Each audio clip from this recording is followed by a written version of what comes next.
historical home when she's whisked back to the year 1884. And joining us now is fourth-generation psychic medium and the author of that book, Linda Lauren. Welcome. Thank you very much. It's a pleasure to be here.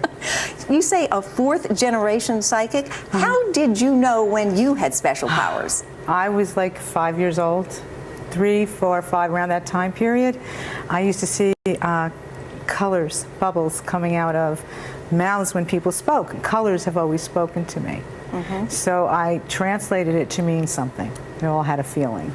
Now, you say you're also a travel psychic, and Yes. you use colors in that. How does that help you plan a good vacation? Well, I'll go by the feeling of the color of the day, the energy of the person, the travel date, the color that I feel comes up, that whether it's positive or negative, you know, it has to be discerned later, but it's usually positive, and it's beneficial. Now, tell me about your book. How did you go from psychic medium to author?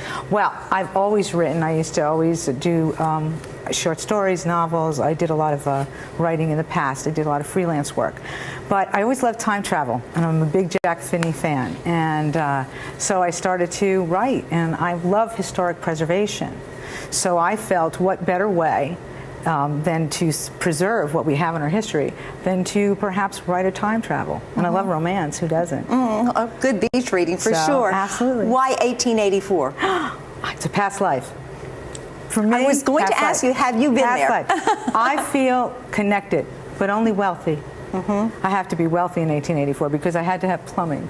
Well, a dollar will go a lot further in 1884 than it does today, certainly.